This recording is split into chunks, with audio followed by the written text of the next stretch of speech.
Now, here's Homebuyer short sale tip number 9. Know your worst competition. Short sales attract a lot of investors. Investors typically are known for having cash, and they will make cash offers.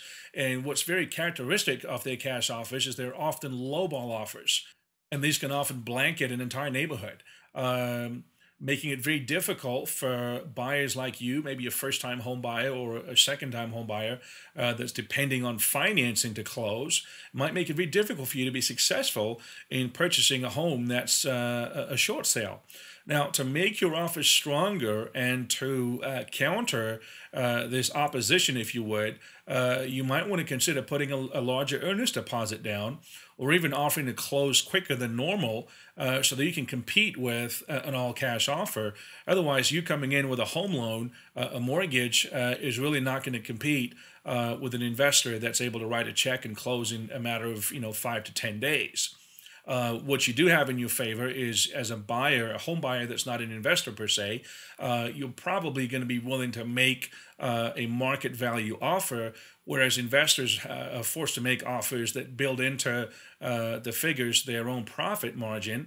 And so, on a $100,000 value home, an investor might make a cash offer of 60,000 or 65,000, which sometimes slips through the cracks and gets approved by the short sale asset manager, but often it doesn't. But you need to be prepared, knowing what your counter is, what your answer is, so that you can make your offer as strong as possible in a very, very competitive marketplace. Homebuyer short sale tip number 10 is the phrase approved short sale. Now, if you've been out there at all looking for homes and maybe searching on the internet yourself or going through a real estate agent, which is highly recommended, you're often going to run across this phrase, approved short sale. What does that mean? Technically, it only really means what the real estate agent listing that property for sale meant it to mean. Now, how is that? Some agents will actually list a home and call it an approved short sale just because the lender or of the owner that's selling the property has received some basic paperwork pertaining to the seller, such as a hardship letter or financial documents, and they've agreed to do a short sale. In the real estate agent's mind, that means approved short sale. As you can see, there can be a lot of confusion caused by this phrase. So you need to be very so you as a buyer need to be very aware, clued in on the status of that property that you're looking to make an offer on. It's not inappropriate for you to have your agent, your real estate agent, do some, investigating, some due diligence to find out if that's what's meant in the instance that you see the words approved short sale on the listing. Now, there's no way to know what the final number the bank is willing to accept on the house is until an offer is presented to them. So in reality, this can be kind of a sneaky way for the listing realtor to generate traffic to a short sale home. Now, in its truest sense, an approved short sale actually means that at some point the lender has indicated to the owner of the property and to the agent representing them what their bottom line price would be on the home. That is really, in the truest sense, an approved short sale. This often happens when another buyer makes an offer on the home, the lender counteroffers that offer, that buyer walks away, but now it's unveiled to the world what that lender will take to remove their interest in the property.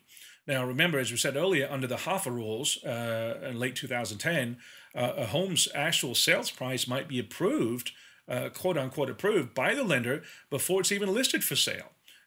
So there's just a couple of things you need to be aware of when you see the phrase approved short sale.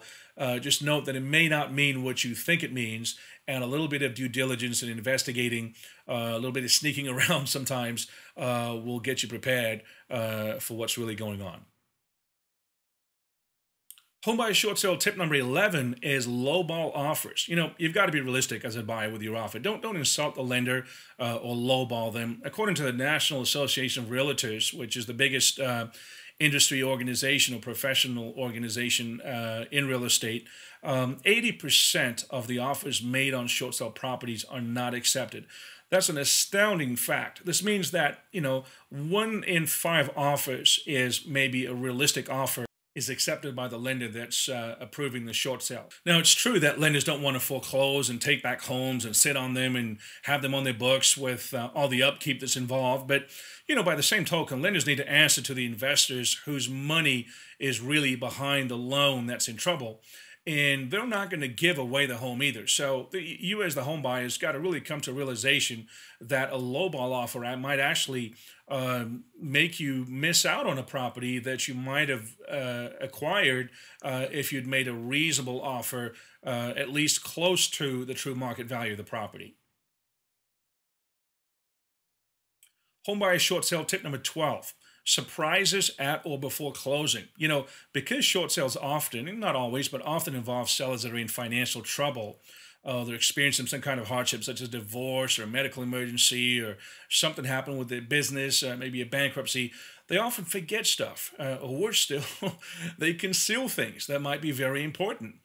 For example, does the seller have an undisclosed second or even a third mortgage against the property?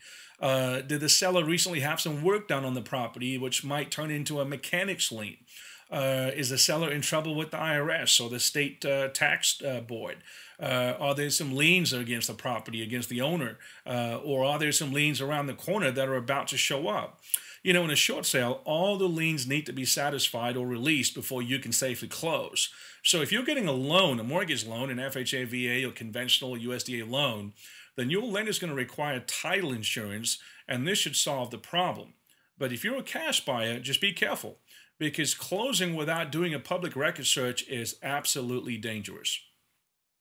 You really don't want to close without doing a public record title search and doing your due diligence. It's better to have wasted a few $100 on an appraisal, home inspection, and so on and so forth, than ended up with a house that has a few $100,000 of other obligations against it that it's too late to deal with, because you now acquired the property and put good hard-earned money into it. Short sale tip number 13: reject. It's not a word that anybody really wants to hear. Nobody likes to be rejected, but you've got to be realistic. Not all short sales are approved. There's a good percentage of short sale transactions that never close, even after a lot of toil and effort and work on the part of all the parties involved. Some sellers are just not eligible for a variety of reasons. Remember that the seller has to be eligible to short sell the property. Not only do you, as the buyer, have to go get a loan approval, and you're going through your approval process, but the seller's going through their approval process with the lender that they owe more money to than the property's worth. And there might be some weird things lurking, such as mortgage fraud on the loan that they got, or maybe they make too much money to be considered as having a financial hardship. In any case, there are lots of reasons why a buyer needs to know that after weeks of waiting and negotiating between all parties, a short sale transaction could technically fall apart. It does happen.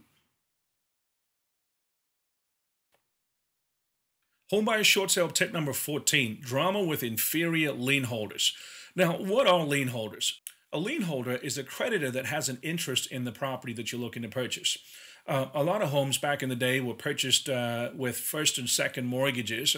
Buyers would purchase homes with no money down, and they'd get a first mortgage loan and what's called a piggyback second mortgage loan that went right behind the first, which financed the property to the tilt, to 100%.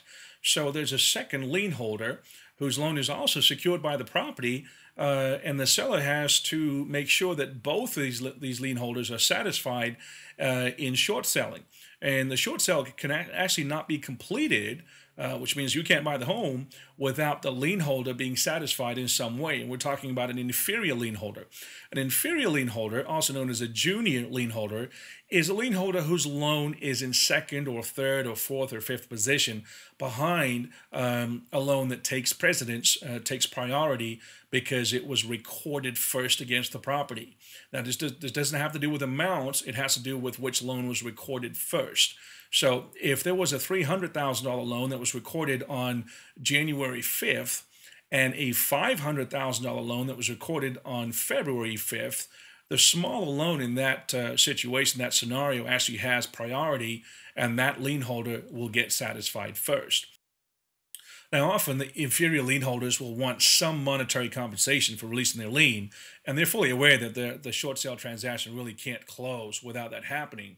This may be as little as $500, $1,000, $5,000. But you've got to realize as a buyer that an entire short sale can fall apart because the second lien holder will not cooperate with the parties to the transaction. And sometimes the buyer even has to bring money into closing to pay the second lien holder directly themselves through closing. And this might happen because the first lien holder disallows the seller or the owner of the property from paying anybody. So as you can see, it's really a tangled web. Everyone's grabbing for what little money's on the table, and all you're looking to do as a buyer is to close on the home successfully and make sure there's no drama at the closing. But it's a very real possibility that a lot of hard work could go down the drain if the junior lien holders are not adequately compensated through the short sale. Well, I sure do appreciate you watching this presentation, and I hope it's been helpful for you. Thanks again for watching and listening. If you're a home buyer, we wish you the best in your house hunting efforts. We welcome your phone call, your email to contact us regarding getting financing for FHA, VA, conventional, or USDA loans, not only on short sale transactions, but also on bank-owned properties, standard sales, and anything else. So let us know. Give us a call. Or call 877-332-9703. Thank you.